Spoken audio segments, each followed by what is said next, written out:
Olá, eu sou a Tayana Conrad. Começa agora mais um programa Alesp Cidadania. E hoje a gente vai falar sobre criminalização do trabalho infantil.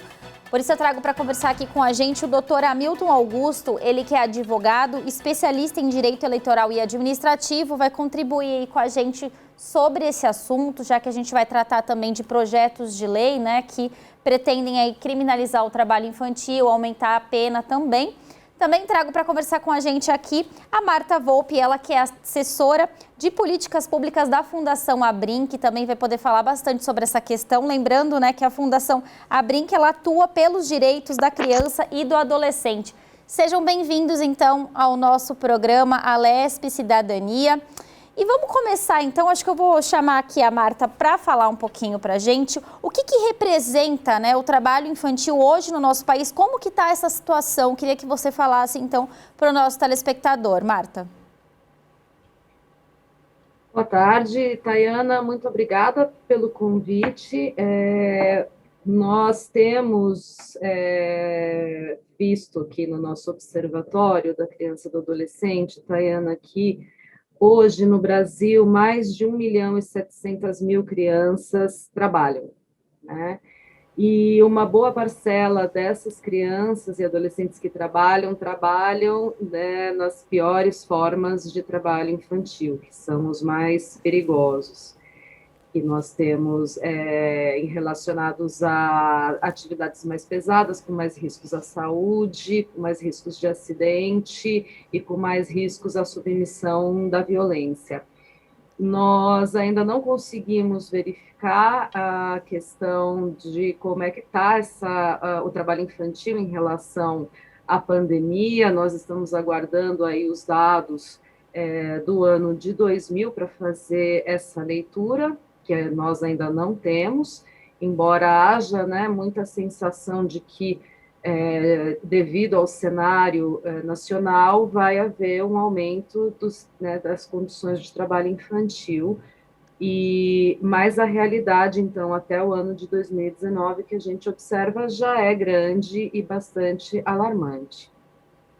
Tá certo. Eu queria, Marta, também, acho que para complementar essa questão, né, quais são as consequências, né, as principais consequências aí para uma criança que está sofrendo aí essas péssimas condições de trabalho infantil, como a senhora mesmo acabou de colocar aqui? Nós temos, Tayana, vários problemas que podem acontecer relacionados à saúde, a questões psicológicas e sociais, e especialmente as questões econômicas.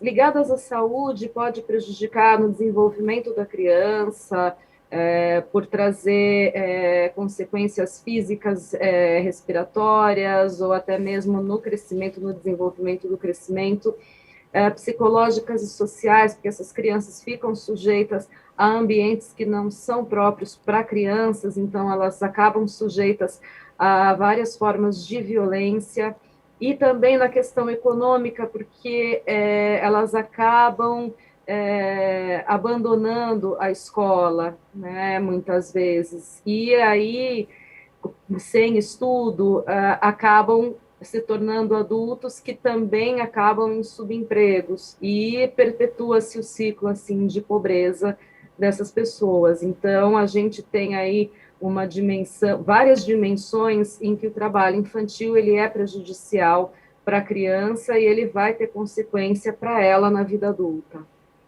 É verdade, Marta. Agora eu queria chamar aqui também o Dr. Hamilton para ele falar um pouquinho dessa questão de leis. O que a gente tem de leis hoje no nosso país que protegem as nossas crianças dessa condição, né, do trabalho infantil?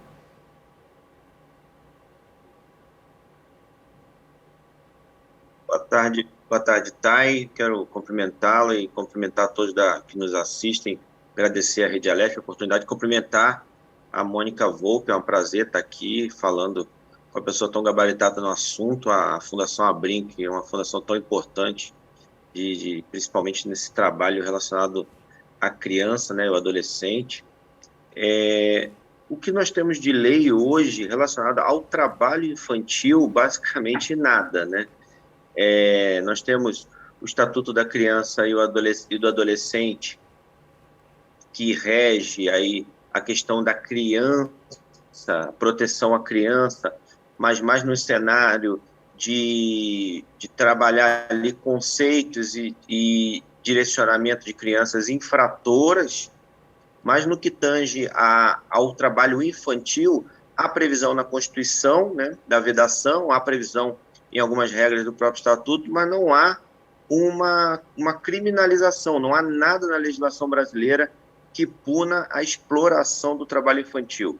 Nós temos no Congresso Nacional projetos de lei em tramitação, nós temos no Senado o projeto, nós temos na Câmara um outro projeto, parados há um bom tempo, que deveriam regulamentar essas previsões de proibição do trabalho infantil, da exploração da criança, do adolescente, porque a previsão que nós temos na nossa legislação, até na CLT, né, na questão trabalhista, é da previsão da proibição do trabalho infantil, com autorização para menor aprendiz a partir dos 14 anos, e vedando qualquer tipo de trabalho do menor de 14 anos, mas nenhuma punição para a prática do ato. Então, fica uma regra totalmente inócua, e o que a gente vê nos nossos legisladores, no Congresso, uma falta de consciência, uma falta de vontade de fazer a regra valer. A norma não tem nenhuma efetividade, e como a Mônica bem pontuou, são cerca de mais de 1.700.000 crianças nas ruas, né? Principalmente nas ruas, a gente tem visto isso agora, nesse cenário de pandemia, muita criança sendo utilizada pelas famílias como forma de criar aí um apelo emotivo nas pessoas para venda de produto nos semáforos, entre outros cenários que a gente tem vislumbrado, e nenhum tipo de punição. A gente sabe que temos um cenário brasileiro aí que tem que ser analisado a caso, que a carência é muito grande de educação, de assistência social, de desenvolvimento dessas crianças, das próprias famílias, mas o grande problema é que a regra não tem nenhuma utilidade, a vedação não tem nenhuma utilidade, o que não quer dizer, né, a gente tem que lembrar, só destacar um ponto, falava até isso essa semana, quando a gente fala de trabalho infantil, exploração do trabalho infantil, a gente está falando do trabalho lícito, entre aspas, né? Porque quando a gente vê crianças, por exemplo, no tráfico de drogas, na exploração sexual, tudo isso tem a regra lá no Código Penal, né? A gente tem a corrupção de menores, a gente tem a associação para o tráfico, tem um monte de questão, crime de sedução, etc., que acaba havendo uma punição para o trabalho ilícito. Mas o trabalho lícito de colocar a criança para trabalhar num bar, para colocar a criança no semáforo vendendo bala, colocar a criança como doméstica, entre outras funções, esse tipo de exploração, ela não tem uma punição. E esse é o grande problema que nós enfrentamos hoje. Então, quer dizer, doutora Hamilton, a gente vê aí a Constituição, então, ela dita que crianças não trabalhem, mas não existe algo assim que especifique, que tenha uma pena para esse tipo de crime. Então, talvez nem seja considerado um crime, e talvez seja isso que a gente tenha que lutar, né, para conseguir, é isso? Basicamente é isso. Não há ainda o crime.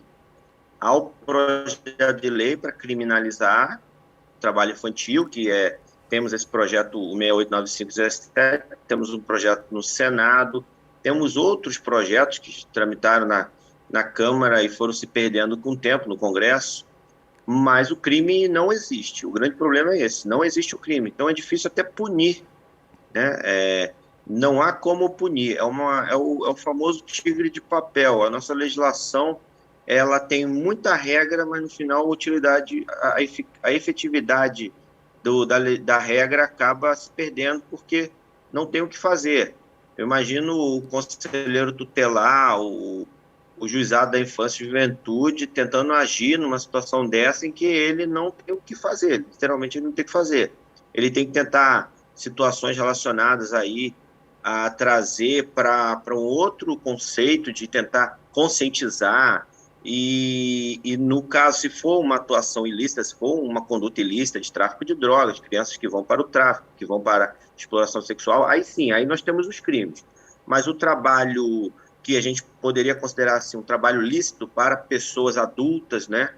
Normalmente, no caso da criança, a exploração desse trabalho não há uma criminalização.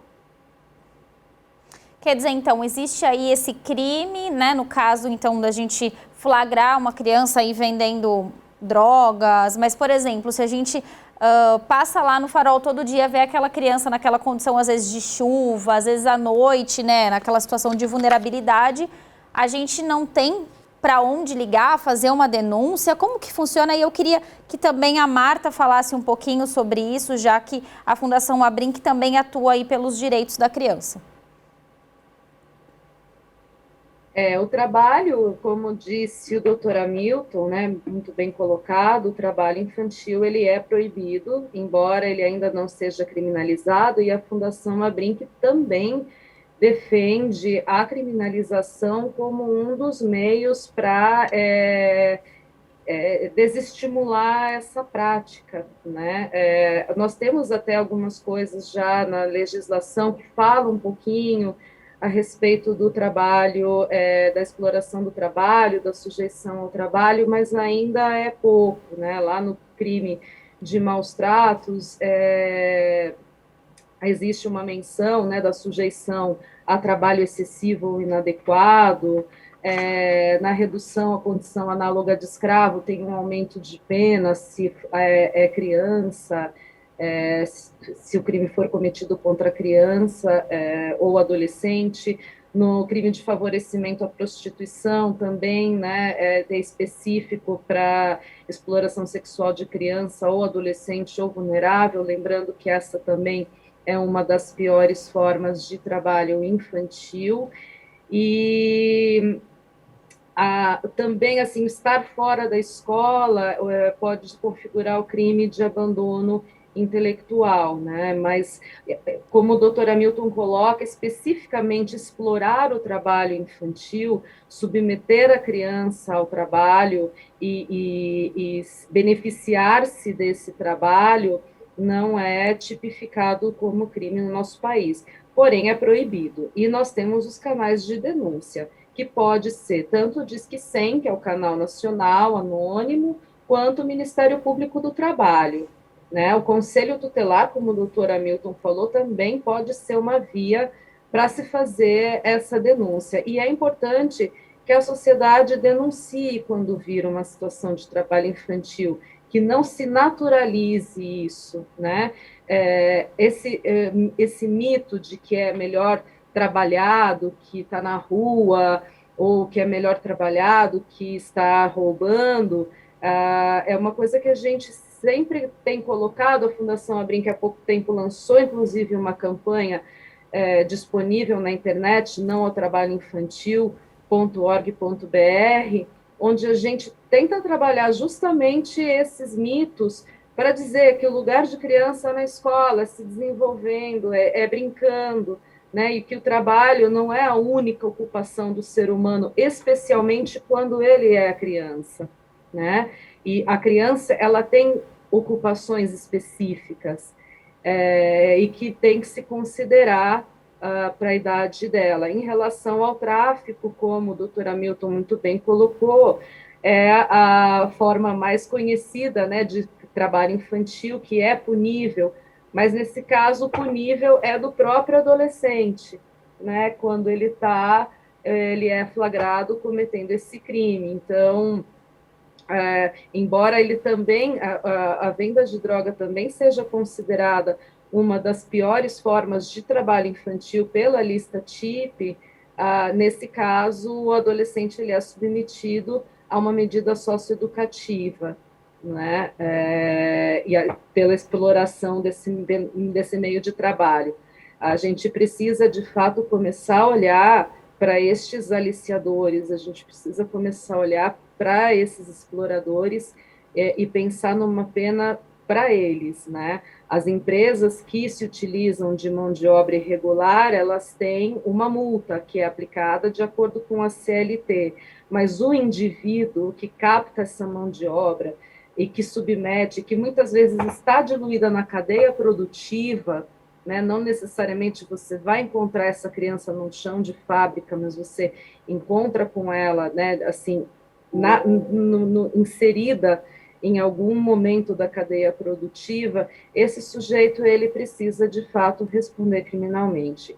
Com relação à família, também é algo, uma situação que a gente precisa prestar bastante atenção, né? Porque a criança que trabalha, em geral, ela é uma criança pobre, né? Inserida num contexto de pobreza, que vem de uma família pobre.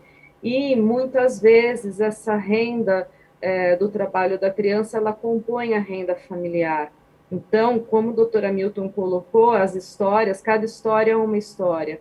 Então, a gente também precisa olhar para esse cenário de pobreza, para esse cenário de vulnerabilidade, onde essa criança está inserida, e hoje em dia, mais do que nunca, né, até pela preocupação com a primeira infância, nós temos discutido na sociedade sobre a necessidade do cuidar de quem cuida, né? Então, eu acho que é muito importante a gente pensar também nas nossas políticas, nos nossos programas para favorecer as famílias quando a criança ela é vista numa situação de trabalho infantil, entender um pouco esse contexto familiar, do que pode ser feito para que ela seja retirada desse trabalho, né, e que a família tenha condições de protegê-la, como é o previsto para acontecer de acordo com a Constituição Federal. Tá certo. Doutora Marta, agora como a gente está falando aqui, né, dessa questão de denúncia, eu queria que a senhora explicasse um pouquinho melhor para quem está em casa. Então, qualquer cidadão que flagra lá uma criança, às vezes a gente costuma passar por locais onde a gente vê que aquela criança está todos os dias, às vezes o dia inteiro ali naquele semáforo, vendendo algum objeto, e às vezes são crianças muito pequenas. Pode fazer uma denúncia? O que acontece após essa denúncia, quando ela é feita nesse Disque 100? O Disque 100, ele coleta informação e ele distribui para o órgão responsável mais próximo. Então, ele vai acionar a Auditoria do Trabalho, ou o Conselho Tutelar mais próximo, ou a Delegacia da Criança mais próxima daquela localidade onde foi informado, para que se apure o fato, né? E dentro de um determinado período, ele também vai checar se esse órgão para onde ele encaminhou a informação apurou essa denúncia. Tá? Esse é o caminho da denúncia e da informação. Há outras vias também mais próximas do que o canal do Disque 100. Tá? Mas essa é a via de como funciona lá por esse canal que é nacional. Tá certo. E pelo que a senhora contou aqui pra gente, isso acaba se agravando mais quando vê que a criança muitas vezes não está frequentando a escola, né? Além de tudo, isso pode piorar mais ainda, mas é avaliado caso a caso, então, pelo órgão responsável da cidade, né? É necessário avaliar, né? Porque a gente... uma das situações que o Código Civil prevê como uma consequência é a perda da guarda se você exagera, né, se você submete a determinada condição. E essa perda da guarda, então, né, numa situação de trabalho infantil, que também, ou mesmo numa punição, que é o caso do PL 6895, que ele traz essa previsão, você punindo a família, o que acontece daí com relação a essa criança? E é por isso que a gente, na Fundação Abrinq, está trazendo essa preocupação com a família em especial, né? Lembrando que a criança que trabalha, ela é uma criança pobre, inserida numa família pobre, muitas vezes.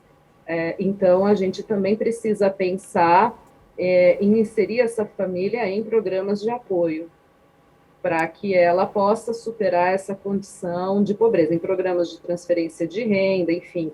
Aí existem os programas de atendimento do município, tem o próprio programa de combate e erradicação ao trabalho infantil, que vem do governo federal para os municípios, e é importante que cada local tenha isso muito bem desenvolvido e consertado para justamente poder atender ter um fluxo de atendimento dessas crianças.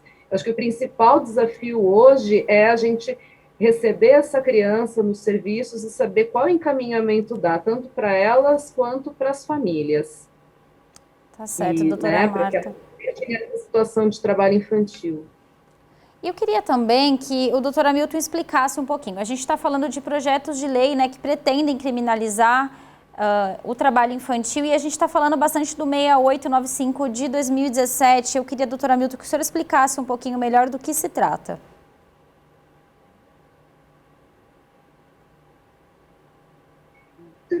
O SPL e outros, né, que estão, especialmente no Senado, e várias emendas que estão paralelas a esse projeto, basicamente ele tenta tipificar a conduta da exploração do trabalho infantil. Em torno disso, como a Mônica bem explicou, ele tem toda uma preocupação aí das consequências, né, da criminalização, como se dará, o que fazer com essa criança que está nessa situação de vulnerabilidade, já num cenário também, inclusive, que é tratado no próprio Estatuto da Criança e do Adolescente. Mas, basicamente, o que o projeto de lei visa é a criminalização da conduta da exploração do trabalho infantil. E aí, ampliando um pouco esse assunto, trazendo para a nossa realidade, quando a gente fala, né, a Mônica contou bem, quando a gente fala da exploração do trabalho infantil, muitas crianças, muitas vezes elas não são as exploradas, né? Às vezes, elas são o próprio provedor da família. Então, são situações que talvez esse projeto de lei nem sequer consiga criminalizar uma conduta de uma criança, talvez, que esteja no semáforo trabalhando, por exemplo, porque talvez não se tenha o explorador. Porque quando se fala em exploração do trabalho infantil, você vai ter que ter o sujeito ativo do crime, que seria o explorador. E numa situação em que também pode haver aí uma causa excludente de ilicitude, que seria o estado de necessidade, justificaria aí até afastar a suposta conduta criminosa. Então, basicamente, esse PL ele visa criminalizar a conduta da exploração, que é, no Brasil, hoje, no cenário de carência quase que absoluta de muitas famílias, difícil aplicação, mas que é necessário para tentar, não em alguns casos da criança que está no semáforo e tudo mais, mas em alguns casos que a gente consiga vislumbrar aí que realmente a criança foi pega para trabalhar numa situação em que ela talvez não tenha nenhum vínculo familiar, mas que foi inserida ali no cenário de pura exploração, quase que uma situação escravocrata, vamos dizer assim, em que ela é colocada para benefício daquele dito empregador, né, num bar, até no semáforo, se talvez tenha adulto que possa fazer isso no âmbito da família, aí eu vejo como possível. Um outro cenário que me chama a atenção, nesse caso, dessa conduta criminosa, é o seguinte: muitas vezes a própria família consegue justificar, uma causa de justificação para afastar a conduta, né, do crime de exploração. Vou usar o exemplo da criança do semáforo. Porque um pai ou uma mãe que vai ao semáforo vender bala, vamos usar esse exemplo, e leva a criança junto, ela pode ali, em tese, ser caracterizada como, né, a suposta conduta. Mas, por outro lado, ela talvez não tenha com quem deixar a criança. E se ela deixa a criança sozinha, caracteriza aí um outro crime, que é o abandono de incapaz. Então, você veja que é tão complexo o nosso sistema jurídico, né, nosso ordenamento, que muitas vezes você evita um crime praticando outro, né? E aí vai ter que ser uma situação de análise caso a caso, como a gente falou no começo.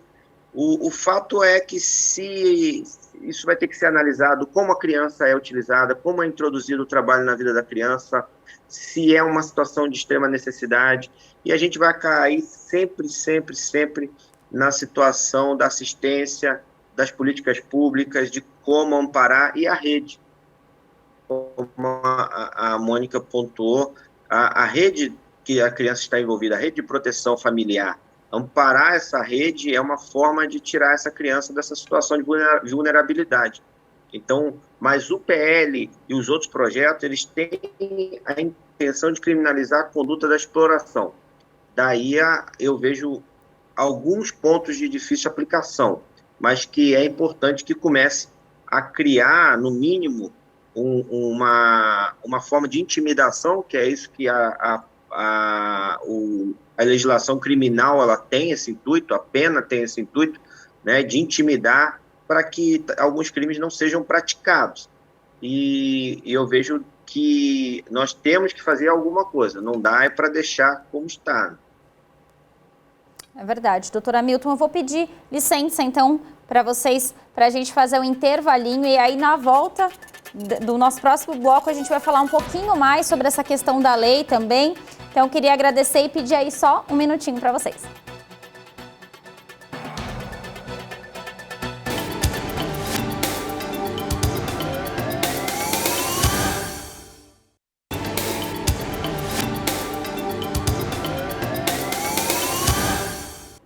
Estamos de volta com o programa Alesp Cidadania, discutindo um pouquinho sobre a criminalização do trabalho infantil.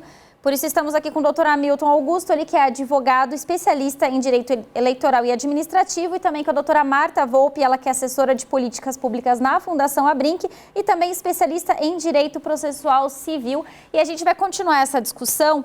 Queria voltar um pouquinho à questão do que a gente estava falando sobre leis. O doutor Hamilton bem colocou que é importante essa discussão, mas existem alguns pontos que precisam ser aprimorados, né, por conta da própria aplicação. Mas é importante, então, que a gente conquiste isso, né, doutor Hamilton? A gente faça com que esses projetos de lei realmente virem lei e a gente consiga discutir mais esse assunto e aprimorar essas leis, né? Isso. Eu até abri aqui o site da Câmara para ver, só para confirmar, esse projeto, né, que a gente falou, o 6895, ele está aguardando o relatório da CCJ e ele está parado. Projeto de 2017, entre outras emendas, ele está parado, aguardando esse relatório, desde 2/3/2017. Você veja que, como a gente falou no começo, falta vontade, falta interesse, infelizmente, do legislador, do Congresso, e o que ele visa unicamente alterar um artigo do Código Penal, criando o crime de exploração. Então, uma coisa tão simples de ser realizada, não é uma emenda à Constituição, é um projeto de lei simples, projeto de lei ordinário, que basta aí maioria simples do Congresso para aprovação, e mesmo assim ele está parado. Tantas outras propostas, tantas outras questões já foram discutidas nesse espaço de tempo no Congresso, muitas outras maiores, até mais complexas, que interessavam de alguma forma ao momento, a quem está lá sentado, e foram aprovados. E esse projeto está parado, infelizmente, desde 2 de março de 2017. Tá certo. E agora eu tenho uma outra questão, e aí eu acho que vocês dois podem explanar um pouquinho sobre essa questão. É apenas uma legislação, então, para esse tipo de crime, seja esse projeto de lei 6895 de 2017, que vire lei, apenas a legislação vai ser o primeiro passo para a gente frear aí esses números altos, né, que a gente vê de crianças em situação de exploração. É isso mesmo? Eu queria que a doutora Marta começasse falando um pouquinho sobre isso.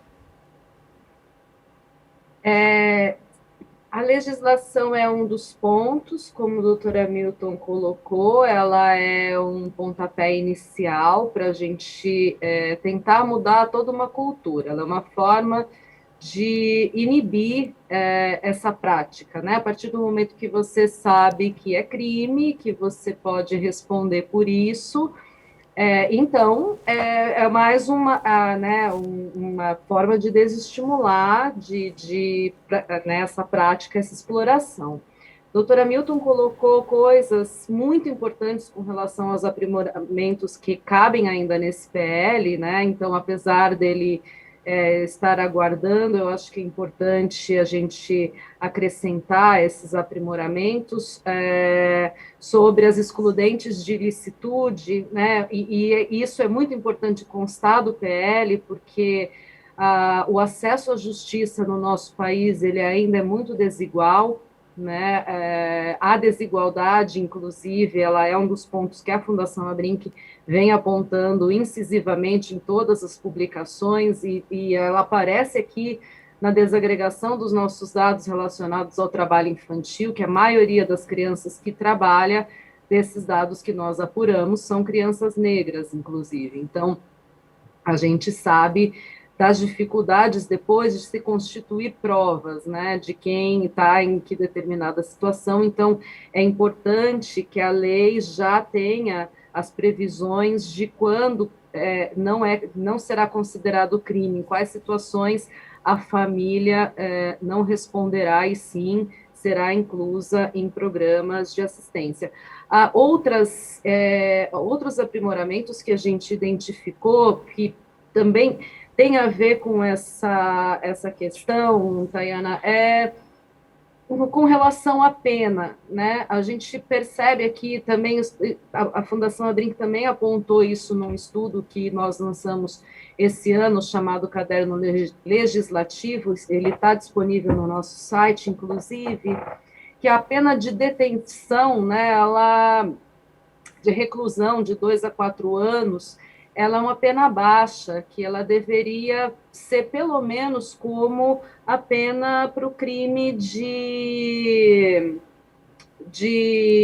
redução à condição análoga de escravo, né? Porque esse período de pena, ele ainda pode conseguir alguns benefícios, então ela precisa ser uma pena alta para, de fato, desestimular mesmo.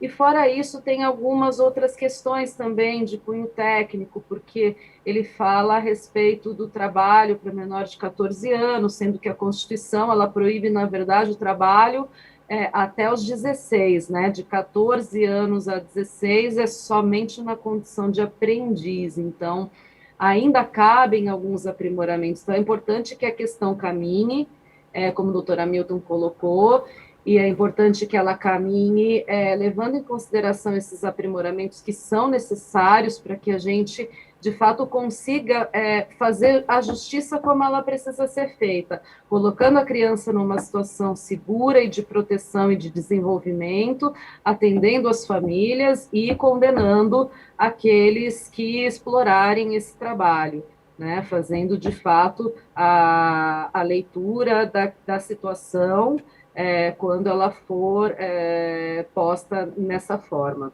E a lei em si só não vai ser suficiente, é necessário que as pessoas continuem denunciando, não naturalizem essa situação de trabalho infantil, é necessário haver uma fiscalização acirrada, então a gente ainda no Brasil precisa melhorar essa questão da fiscalização para que esses pontos onde as crianças comumente são vistas, né, eles tenham essa abordagem e que toda a população se engaje, né, que ninguém compre produto, que ninguém dê esmola, que as empresas cuidem das suas cadeias produtivas, que as pessoas apoiem projetos sociais que visem a erradicação do trabalho infantil.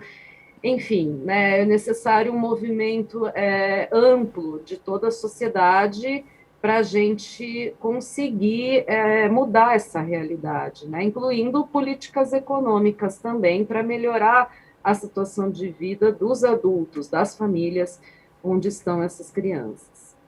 Tá certo, eu vou estender a mesma questão também para o doutor Hamilton e depois vou voltar também, doutora Marta, eu queria que depois você falasse um pouquinho do que diz a legislação quanto ao trabalho, né, que a senhora colocou agora também para trainee, que é essa idade de 14 a 16 anos, né?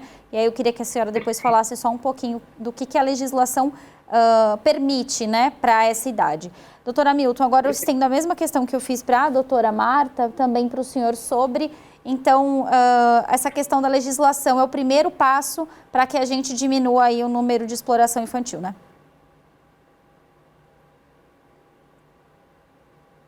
Só o trâmite da legislação, até para fazer justiça, né, que para não ser injusto. Ele tem um relatório prévio, mas você veja, ele foi para a CCJ em 2017.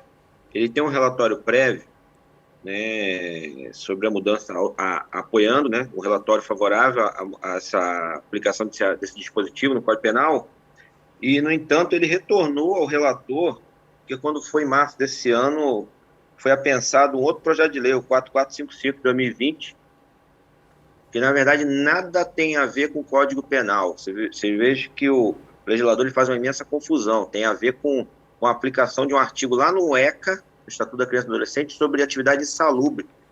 E, então, por conta disso, devolveu o projeto de lei ao relator. E aí, parado, continua.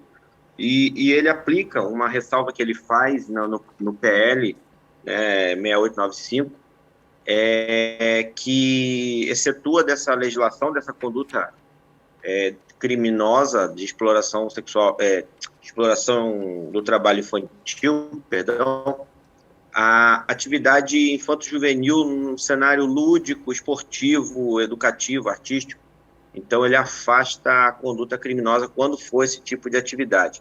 Agora, quanto a esse ponto da regra da legislação e das consequências e do que realmente nós temos envolvido, e se de fato teremos aí uma solução, eu vejo com muita cautela por conta do cenário que nós estamos inseridos, né? Talvez a legislação não seja a única solução, mas é um começo. Nós temos um cenário aí grave no Brasil de situação de muita carência, por todos os ângulos que nós possamos analisar, em que a legislação é o primeiro passo para a mudança, mas tem que haver conscientização, tem que haver conscientização das empresas, das pessoas, de um modo geral, para que incentive a criança na escola. A criança ela tem que ter o seu início, né, de vida ali como criança, para o seu desenvolvimento, para brincar com outras crianças, para se desenvolver. Ela até do 0 aos 8 anos, né, a criança está ali desenvolvendo o seu caráter, a sua psicologia, e é um momento de interagir, é um momento de brincar, é um momento de estudar, é um momento de aprender. E o trabalho, embora muita gente pontue, como a Marta falou, que é melhor trabalhar do que estar largado por aí, do que estar na rua, do que estar aprontando, enfim, as coisas que a gente ouve. Mas, na verdade, lugar de criança é na escola, lugar de criança é brincando, se desenvolvendo, e as políticas públicas têm que garantir isso. Isso está na Constituição, isso está no ECA, isso é direito social, é direito fundamental da criança, e o Estado, de um modo geral, tem que garantir que isso seja implementado. Senão a gente cai naquilo que eu falei antes, né? Um tigre de papel, a legislação não tem a menor eficácia. E aí vem a necessidade de se criminalizar. No Brasil, infelizmente, tudo tem que ser criminalizado para que a gente consiga implementar algo, quando, na verdade, a gente poderia, por outro caminho, com políticas públicas eficazes, evitar essas consequências nefastas que a gente tem visto. É verdade. Agora, doutora Marta, eu queria que a senhora falasse um pouquinho sobre essa questão do trabalho, né, regulamentado aí para crianças ou adolescentes de 14 anos, que aí seria o chamado trainee. Então, existe aí essa possibilidade, mas existem regras, né, para essa condição.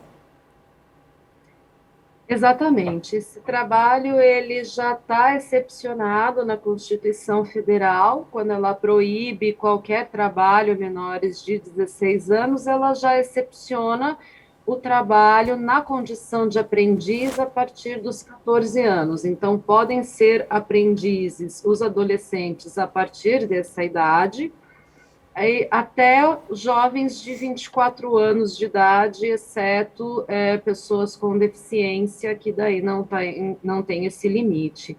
E é um trabalho associado à aprendizagem de uma profissão, né, com uma metodologia, com horas dedicadas ao conhecimento teórico e prático, e a regra é, para quem não terminou o ensino regular, é que esteja matriculado na escola.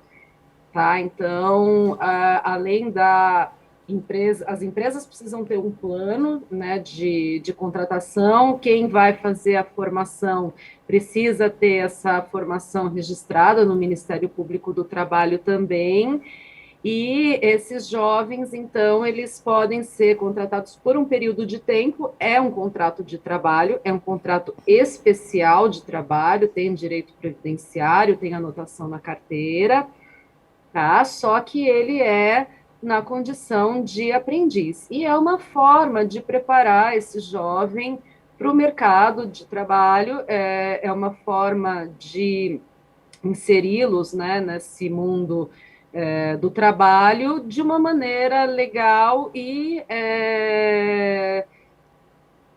profissionalizá-los também, né, com vistas a que ele seja um adulto com uma formação, com uma profissão. E existe aí também uma quantidade de horas, né, doutora Marta, que esse jovem pode trabalhar por semana, que é um número de horas reduzido, não seria o número de horas que um adulto normalmente trabalharia, né?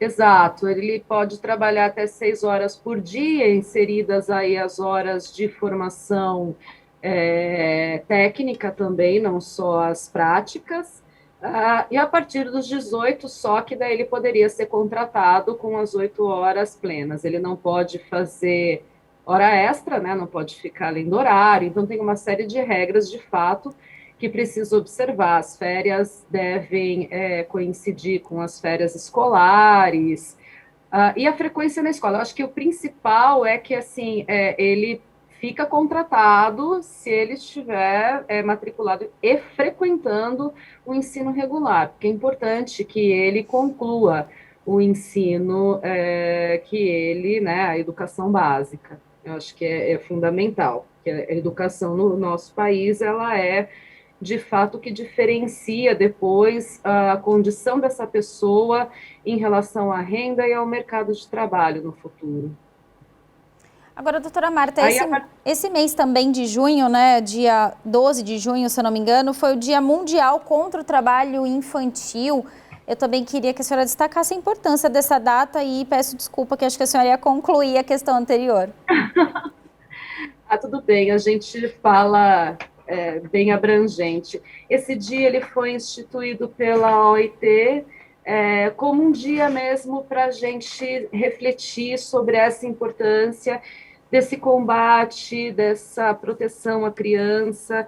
É um dia justamente para chamar a atenção da sociedade brasileira para os malefícios que o trabalho traz para as crianças, em especial esses nas ruas, né, lembrando mais uma vez da fala do Dr. Hamilton, que o trabalho nas ruas é também uma das piores formas de trabalho infantil. Então, esse dia ele foi instituído justamente para chamar a atenção, para trazer para essa discussão que a criança não tem que estar trabalhando, né? Não é o natural da criança, e a gente não pode imputar a ela essa responsabilidade de trabalhar para ajudar a família, que seja, porque justamente a nossa atual Constituição a coloca nesse lugar de ser protegida. Então, a responsabilidade tanto da família, da sociedade e do Estado é a de proteger a criança, e a gente não pode subverter esse papel. Então, o dia, ele é para a gente lembrar disso. Tá certo. Agora, voltando um pouquinho, doutora Hamilton, pode falar. Com relação a essa questão também do aprendiz, eu só gostaria de lembrar que tem com relação ao trabalho desportivo, ele é regulado pela Lei Pelé, mas ele também observa esse recorte da Constituição Federal. Então, você também pode contratar o atleta em formação a partir dos 14 anos. Né? Então, não é possível, nem com autorização judicial, contratar um atleta para treinamento, né, com hipercompetitividade, para esporte de rendimento, abaixo dessa faixa etária.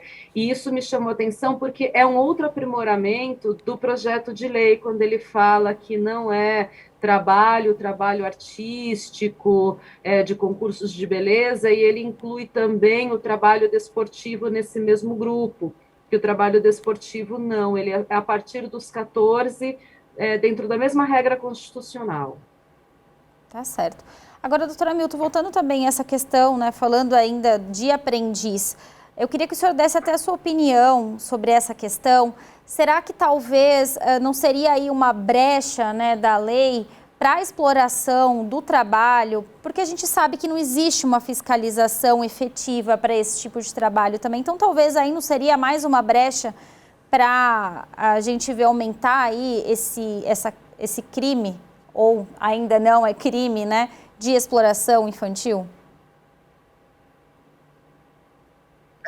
A gente não tem como, a legislação, né, ela não consegue prever todas as hipóteses em que a sociedade vai tentar driblá-la, né? A gente costuma dizer isso até em relação aos crimes, de modo geral, que constam no Código Penal. A gente tem lá o homicídio e nem por isso deixa de acontecer os homicídios.